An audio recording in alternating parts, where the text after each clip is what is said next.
Hello, my name is Jacqueline and welcome back to my channel. If we have never met, nice to meet you. My entire mission is to help highly creative people find and pursue their goals, their dreams, their purpose through relentless self-care by utilizing their creativity for them. So if you are a really creative person, this is the place for you to be. And today I'm talking about why I am over the phrase self-care. And seeing as though my entire business is surrounded by the word self-care, it's a little bit weird of a video for me to be making. So before we jump into it, I would love it if you would hit the subscribe button, give it a like, because it really supports my channel and helps this video get out to more people like you who need to see it. So like I said, in today's video, we are talking about why I am over the term self-care. And really, it's simple, and it's probably the same reason you cringe up when you hear the word self-care. I think that the beginning origin of self-care came from such a good place, and it was really something that was supposed to help us feel like taking care of ourselves was a good thing, like it isn't selfish. And while I do believe all of those things, I think that we've turned it into the exact opposite of that. So really my problem with self-care is not what the purpose is, but what we have turned it into. I feel like we've glamorized it, we've put it on Instagram, and we've put it into this tiny box of things that we need to do. And if we aren't doing those things exactly right, then we're doing it wrong and we have failed. I feel like the term self-care, as we see it on Instagram and as the way we see it in society, has turned into strictly face masks, bubble baths, candlelit reading sessions, and other things that feel really out of touch with reality. Especially with what the world is going through right now, I feel like we can all agree that these simple things aren't going to solve our problems. So I find it really disheartening when people use the term self-care, or when people, so I find it really disheartening that we've turned this term self-care into something really superficial that no one can really meet the standard of. It gives a false sense of security that if you get in the bubble bath and you don't feel better afterwards, that you've done something wrong. I am a highly creative person. I carry a lot of anxiety. I am really, really empathetic, which means I feel other people's feelings super easily. I pick up on people's feelings really quickly, and it can weigh really heavily on me. So when someone tells me to just go take a bubble bath or a hot shower, and that's supposed to like fix me, or like that self-care is supposed to override what I've felt through the entire day, week, month, it's not true. Like, it's not going to work. And I think that that misconception is exactly what's wrong with the term self-care. But since I really firmly believe in what the purpose of self-care is, I've set out to kind of redefine it through my business. And specifically, I'm setting out to redefine it for really creative people who are like me. How can we care for ourselves so deeply that we can overcome these things that come with being a really creative person and come out the other side better, more powerful, more confident, and more capable of pursuing our dreams and pursuing our goals? I've spent the last year and a half, 2 years, really figuring out what it means to care for myself. And what I've done is simply added one word to the front of it that has completely changed my entire mindset around it. So I'm going to tell you how I've reframed the idea of self-care, added a word at the beginning, and how I utilize it in my day-to-day life to really, truly care for myself. And not in just the aesthetic way, but in the messy, real, and lasting way. Okay, drum roll. Relentless self-care. This is the term that changed the game for me. When I was thinking about what it meant to care for myself, I was like, no, I can't just care for myself when I'm feeling sad, because we've already missed like 10 steps before that, right? So I've taken the word self-care, I've put the depth back into it, and I've recategorized it into a few different categories. This is how you should be caring for yourself, starting today. We're gonna call normal self-care Insta self-care, and we're gonna call relentless self-care relentless self-care. So there are three main characteristics that separate Instacare with Relentless Self-Care. Those three characteristics are: 1, being judgment-free, 2, being ongoing and constant, and 3, letting it be messy and not always aesthetic. It doesn't always look good. So I want you to imagine for a second, and it's gonna get weird, but just go with me, that you as a person is separate from your body. So like, this is me as a person and this is me as a body. Just go with me for a minute. Imagine you could like carry yourself, your personality, who you are as a person around like a baby. And then I want you to imagine the way you care for an actual baby. Whenever you're caring for a baby, whether it's your own or anyone else's, you don't only care for it when the baby is crying, right? You care for the baby all the way up until it starts crying, and then you try to fix the reason why it's crying. So you're doing these things constantly. You're always thinking about what the baby might need, where it should be, what it should be eating, what it shouldn't be doing. You're caring for this baby whenever it's quiet as well as whenever it's crying. You do things before the baby starts crying to prevent the baby from crying.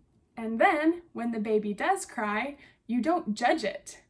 When the baby starts crying, you're not immediately tearing it down for crying. Your first instinct is to think, why is the baby crying? Now, if a baby's been crying for like 6 hours, you might start judging it and being a little annoyed at it for crying. That's okay, that's perfectly normal. I don't have a baby, so I can't imagine doing that. But you know that the tears are a sign that something needs to happen, that something isn't right and the baby needs something. Whether that is food, some alone time, a bath, a new diaper, whatever. You know that the tears are cueing that the baby needs something. Now, the more time you spend with this baby, the more you're going to understand it. You're going to understand its patterns, the things it needs, and what its different cues are telling you. Now, I want you to think of yourself in the same way. Whenever you cry or whenever you feel upset, unsure, anxious, whatever the feeling is, whenever you feel that feeling, the first way to care for yourself relentlessly is to be judgment-free. Know that your feelings and the way that you feel about something is simply a cue. Just like with the baby, when the baby starts crying, it's a cue that it needs something. When you are feeling something, it is simply a cue that you need something. So the first piece of relentless self-care is being judgment-free.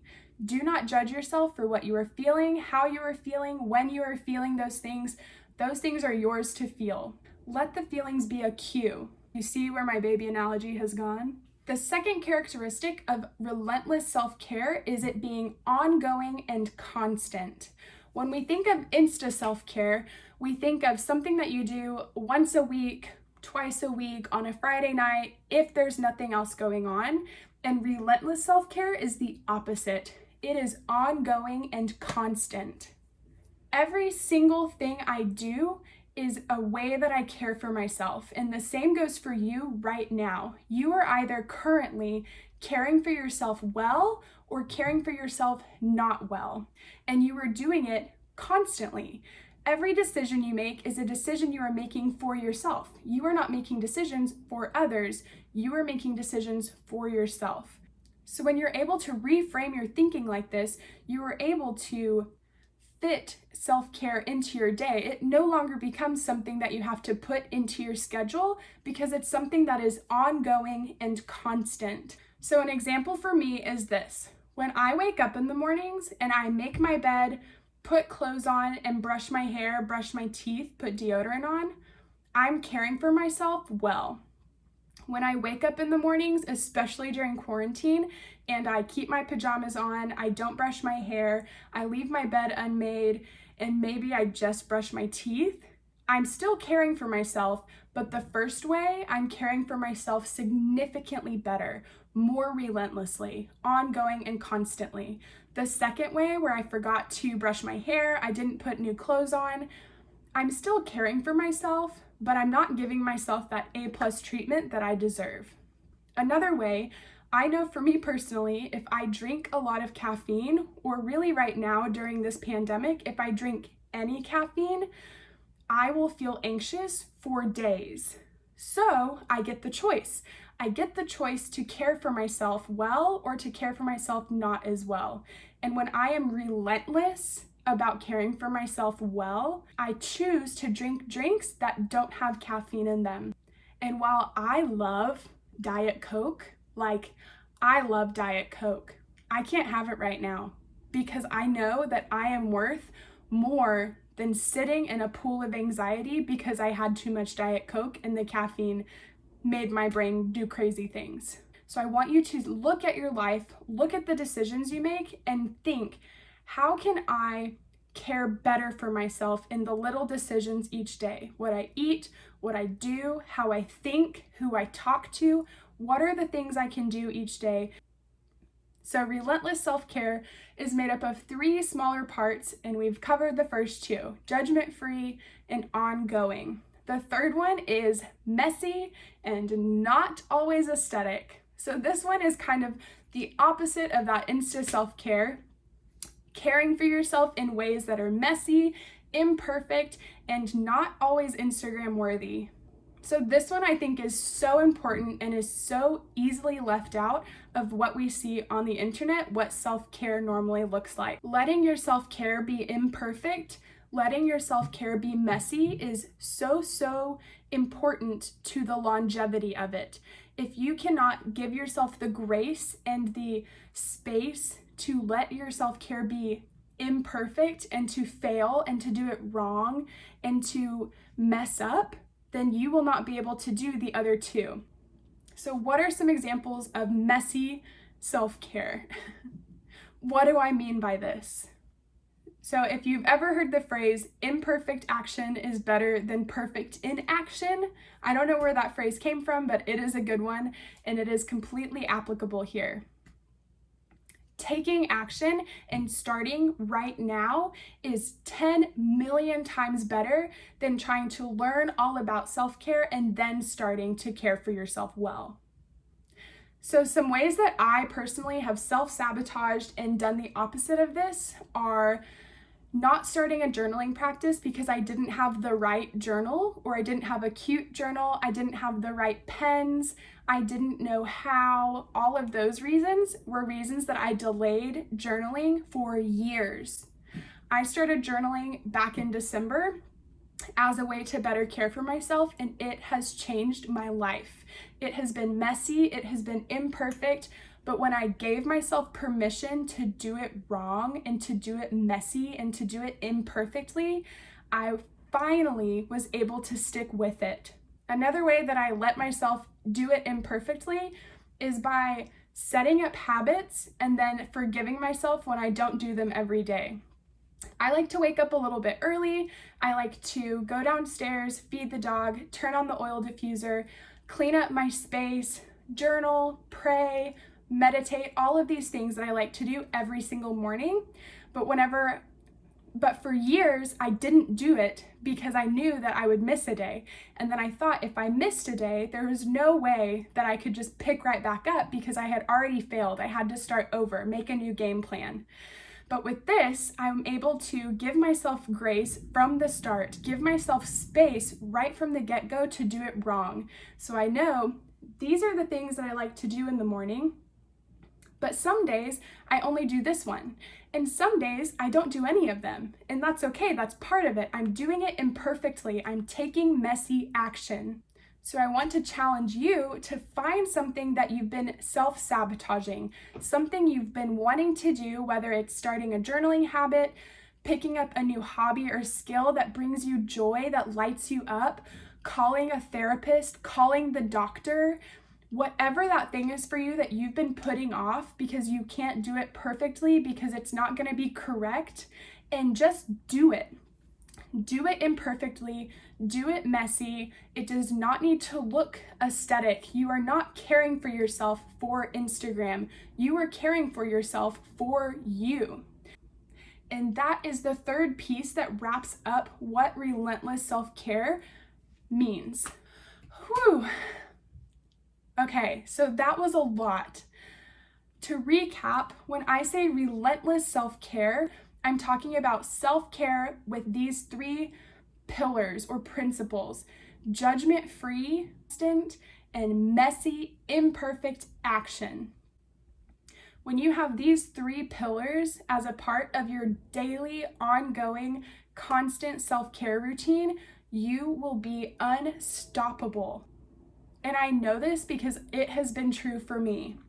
When I started thinking of my self-care as the opposite of what I see on social media and as a way that I care for myself the same way I would care for a loved one or a baby or a puppy, I was able to pull myself out of so much confusion, so much self-sabotage, and I was able to pursue my dreams, pursue my goals more fervently than ever.